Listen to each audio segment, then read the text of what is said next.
Hey everybody, welcome back. Alright, we are in the Crossroads sewers. And remember we're dual wielding the Blade Master swords because we want to do a lot of slash damage in here. Now Darren, we gave him one and then a shield. I think that's going to be a good idea because you'll see that the majority of the enemies in here well, they're kind of annoying. And I think Darren's going to need a little more protection. That's why I think the shield is a good idea, rather than giving him like a two-handed slashing weapon, like a two-handed sword. But you'll see. You will see when we start running into these dudes. Right. Now, I have always known them as ghouls. These guys that we're going to run into. There may or may not be another more proper name for them. But I've always called them ghouls. And there are ghouls, and there are some unique skeletons down here. Skeletons that are not quite...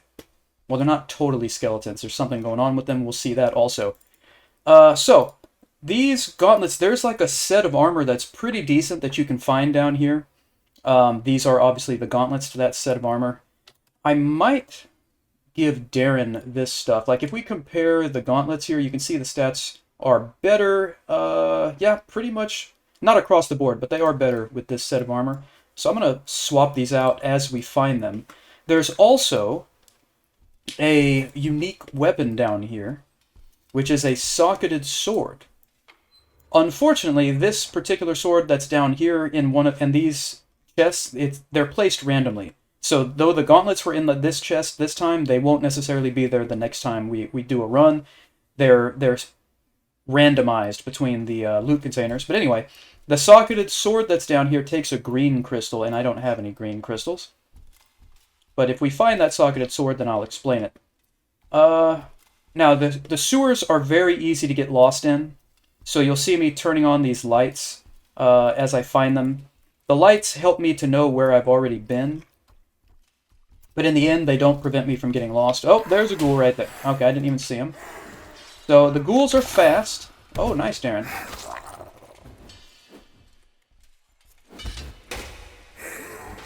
Yeah, the ghouls are very fast, so what you usually want to do is you want to be backing away, because they can advance so quickly. So what I tend to do is try to back away and keep swinging at them. That's kind of the idea. Also, overheads seem to work really well against them, but here you can get a better look. I'm trying to just move them so you can... Okay, yeah, Darren, put your shadow right over him. But yeah, that right there, if you can see it, that's a ghoul. Alright, so let me turn on this light right here. Well, there's another one. So I'm going to try to land an overhead like that. The overhead will usually stagger them a bit. And as you can see, that's quite useful. Okay, and there is the socketed sword. So here's the deal. Right now, this sword does a lot of slash damage. If you put a green crystal in there, it'll do even more. But as you use it, the slash damage will, I guess it loses its edge. As it says here, the edge looks very fragile. So the green crystal, I can't remember if the green crystal just maxes out the slash damage, or if it also prevents the slash damage from deteriorating while the crystal has power. It may not, but certainly if you use this without the green crystal, the edge will get all dull, and it'll eventually have very poor slash damage. I'll pick it up and take it. What can I want to toss. I thought I already tossed that. Let's get rid of that. Now, also, somebody mentioned in a comment that, oh, there's a rusty mallet here. Oh, okay, thank you. That maybe you can put crystals in this device. You know what I mean? Now, I would think maybe like an empty crystal, maybe, but we don't have any empty crystals. We just have those black ones. So maybe if we get an empty crystal at some point, we'll try. I don't think that device does anything, but that was still, I thought, an interesting idea. Alright, let's continue. And basically what we're trying to do is we're just trying to find as many of the chests down here as we can to try and find as much of that armor set as possible. There's also, by the way, the helmet for that armor set also lets you see in the dark, but it has better stats.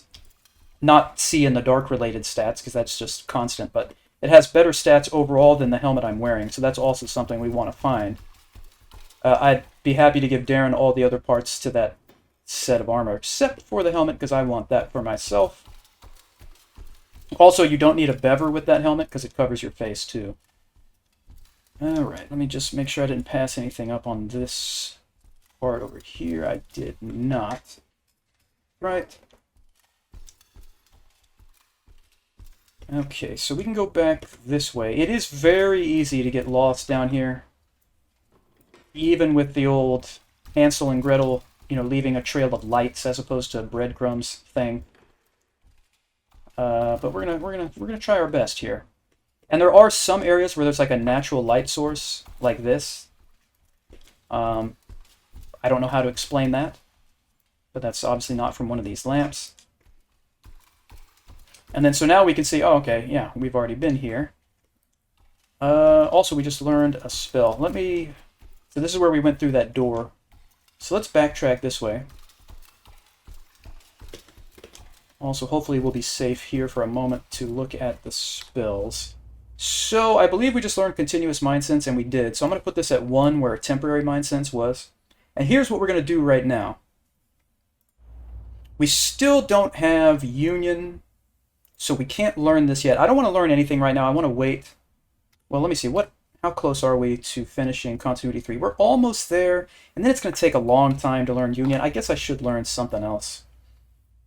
Let's go back here. Can we do Mask Mind? No, we don't have Inversion.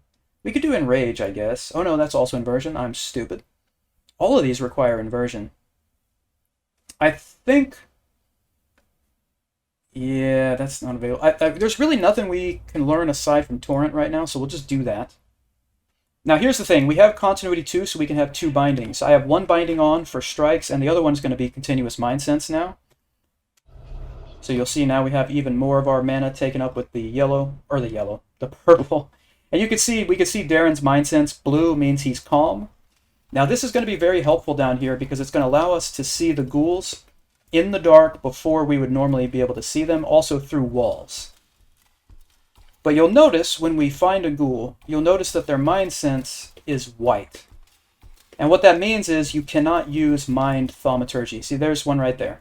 So this gives us a great heads up. But this means you can't, or it actually could be a skeleton too. I think it's a ghoul. It's a ghoul. Alright, so you see I'm backing up. Don't want them to face hug you. So we're just backing up. The very first ghoul we ran into surprised me, so I wasn't ready with my strategy. But this is generally how it works. See, now when they face hug you, you're in trouble. That's why I gotta keep backing up, keep delivering the overheads. There we go. Now you'll notice Darren is in fight mode right here, but he's not mad at us, and there's still some blue in there. Yeah, so again, the white mind state means that you cannot use Mind Thaumaturgy on that character. It means we cannot turn them into a minion, we can't use Enrage or Confuse or Trust or any of that stuff on them. And then there are some creatures that don't have any mind state whatsoever. It's not white, it's not any other color, and you certainly cannot use Mind Thaumaturgy on them. But I think what that indicates is that they literally do not have what passes for a mind.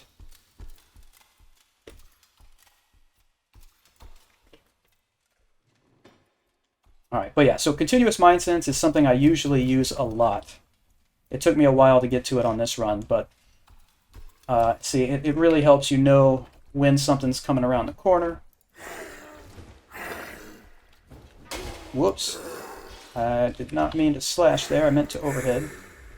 See, now see, he's just face-hugging me. Like, I'm trying to back up and he's just walking forward. So sometimes you're going to get kind of caught in that dance.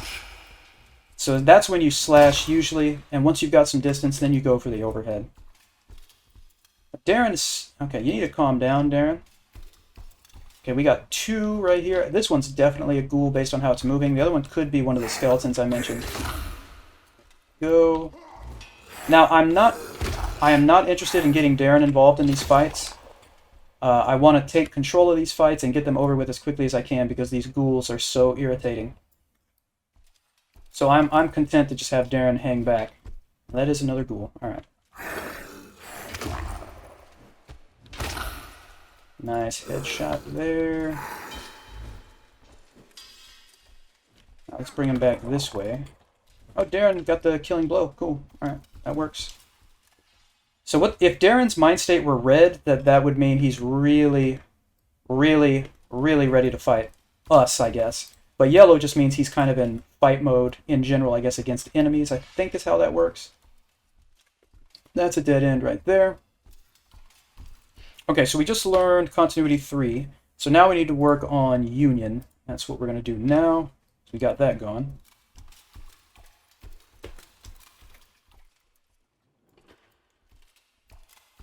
Alright. And again, remember, like I mentioned in the last episode, these ghouls don't have any armor. So slash damage is a really good idea, I think.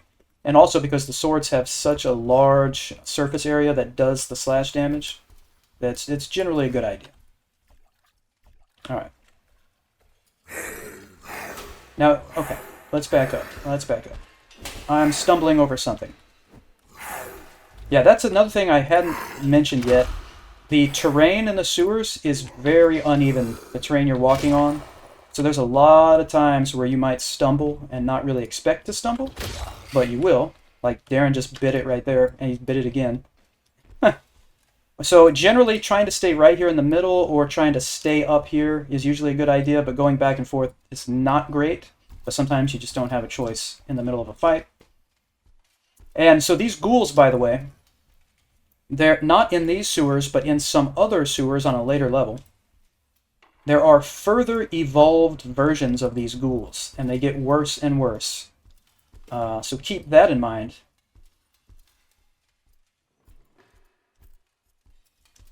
Right. Okay, so here's the boots for that armor set, so we can give these to Darren like that. So go, get rid of some. The loot pile of Darren is just...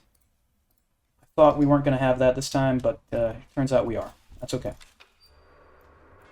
I found a rusty pickaxe. Do you think we need that at this point in time, Darren? Do you think we do? Take a look at your weapons. Take a look at your gear. Alright, so I think we've been on the western end of this hallway already. Yeah, we've been there. Let me backtrack. Whoop, we got company. I want to keep the high ground here. I want to make the ghoul try to come up these stairs and maybe fall. So I'm swinging my weapon to aggro them. It's not happening, so I can try bolt towards them. And that may or may not aggro. It might just scare them. I want to have the high ground here. I don't want to go down to fight them. There might be a way up here. Yeah, there is. There's stairs right there, but I wasn't quick enough. Alright, so I'm going to do this. Get some room to slash. Now I'm going to back down the stairs and hopefully not fall. Okay. Alright. That's trouble. Okay. So, I've mentioned this a couple of times, but every fight in Exanima can be dangerous. It doesn't matter how long you've been playing, how good you are. I know there's some people who will disagree with me. Oh, I'm so good, I'd never lose a fight. But for the rest of us, you never really know. That's one of the things I really love about Exanima, is you just don't know. Every fight is kind of unpredictable. You don't... and that's kind of... And honestly, that's like a real fight. You know, they call it the old puncher's chance. You know, it doesn't matter like how bad someone's losing like in a boxing match. All it takes is one punch, and you can turn that whole thing around. And I really like how Exanima captures that. Like, you can just be like mowing down all these ghouls, and then you fight one, and it goes wrong, and they smack you over the head like they did in that last fight there, and things go very wrong. And I love that. I think it's a great part of the game. But again, I'm fully aware that there are people out there who never lose at anything, and they're the expert at every game, and they won't hesitate to tell you. So for them, I guess it doesn't apply to them, but for the rest of us, keep that in mind. Well, see? There you go. Right. Just trying to back up here. Alright, Darren... Oh, okay, I tried to overhead and crouch, and I ended up stumbling when I crouched.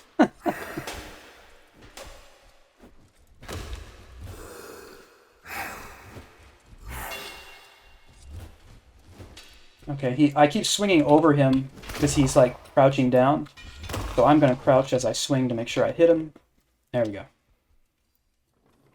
So I think we've taken a little... Yeah, we must have taken a little bit of red damage, either in that fight or the previous one. But mostly we're just taking stamina damage, which is the result of our heavy armor, so that's nice. There is the See in the Dark helmet. So this one says, you can see even in complete darkness. If you compare the stats here, you can see that you have much more coverage on this one. It covers your face, but the other stats are almost identical, except for the slash one. There's more encumbrance, but so be it. So, the question everybody asks is, can Darren see in the dark? And I'm assuming the answer is yes. I've always assumed that the answer is yes. So it doesn't make much sense to give Darren the other helmet. I mean, we can, and like give him that and the bever, but there's not really a reason to necessarily. I mean, we can just do it just to satisfy people's curiosity, I guess. But I really don't think it makes any difference for Darren or any of the other NPCs. I don't think they're affected by darkness at all. So anyway, that's an upgrade for us.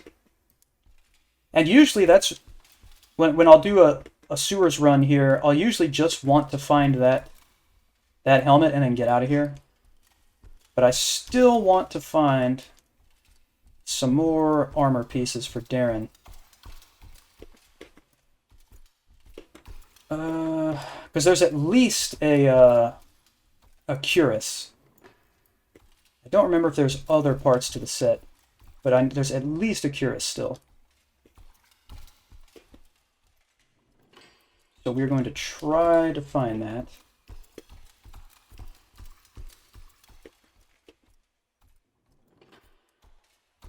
Okay, so we're back here. Okay, we've already been here. So once again, the lights are helping me.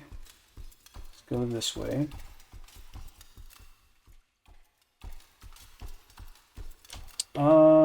Yeah, okay.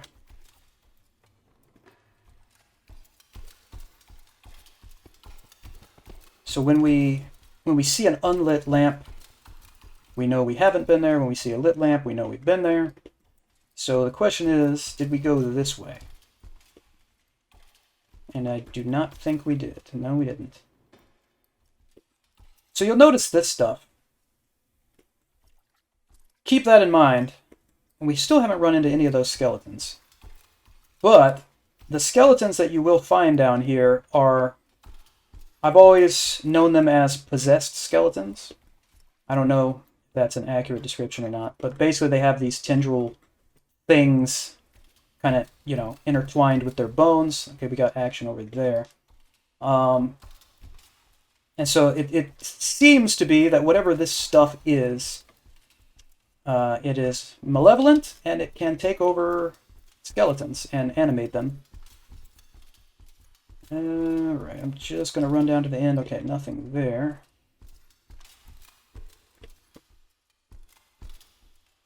Clearly another benefit, by the way, to the continuous Mindsense is that you can keep track of Darren's emotion. And it's a lot easier to tell if he's mad at you. Oh, I missed this lamp right there. Alright, now we've got company.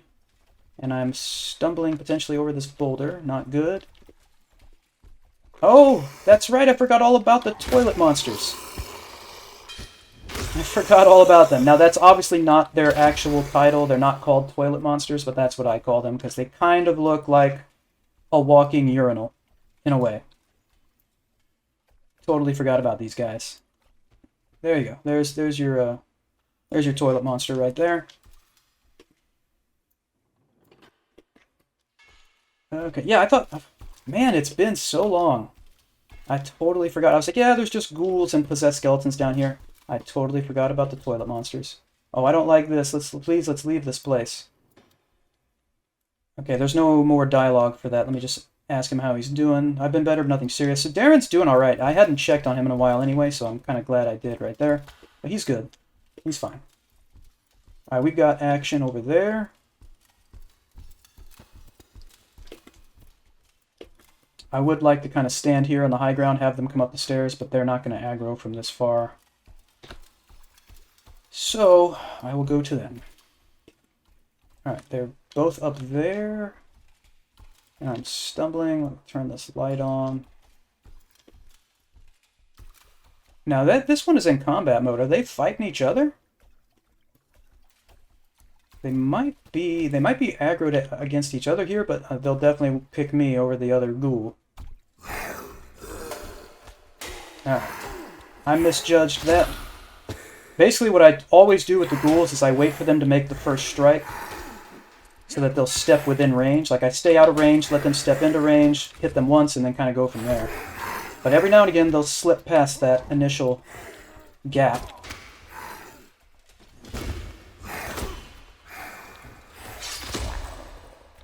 Alright. Oh, Darren just got knocked out. Okay.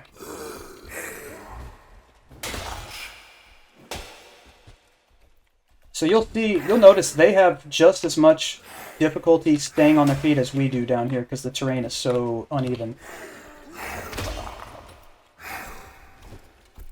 See, they're just going to fall all the time, just like we will. Alright, so Darren got knocked out, so you'll see he dropped his weapon. That was something I was wondering about. Would he pick up his weapon now after he got knocked out? The answer apparently is no, unless he picked it up but he didn't equip it, maybe? It looked like he fell here, but I don't see his sword. And I don't remember if I gave him 2. Let's see here. Yeah, I think he did pick it up. Well, that was the wrong sword. I don't know if he picked it up or not. I can't tell. So I'm kind of angry I can't get the answer to that question. Not good, but I can keep going. All right, so here's where I have to make a decision that I don't like. I really don't like. And that is I'm going to use a half salve on Darren. No, I should use a full salve. Here's what we're going to do. I'm going to use a full salve by double-clicking it and single-clicking his paper doll. I'm going to use a full salve, and I will never heal him again in this run. The half salve wasn't going to do it because his health was probably really low. So again, half salve I just don't think is going to cut it. So I gave him the full salve. We had 3 of them. Hey, okay, there's the skeleton. Now you see the skeleton does not have a Mindsense. And he is wearing some armor, but we can still go for the thighs here.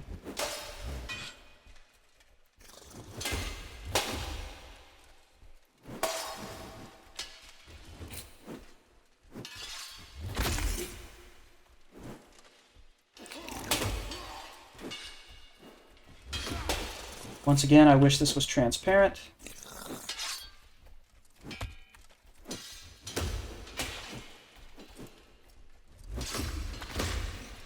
Alright. So like I said, you can see the skeleton has the kind of tendril things all over him. So that's why they're possessed skeletons. Oh, okay, plate greaves. Okay, I've never seen this model for the greaves before. It kind of looked like like a spiked Madonna bra kind of thing. Okay. Alright. Anyway, this is where we're going to end this episode. Thank you, as always, for hanging out, everybody. I appreciate it. Please hit like and subscribe if you would like to, and I will see you all next time. No, I won't. Hold on. I mean, I will, but you know what I mean. We got surprised here.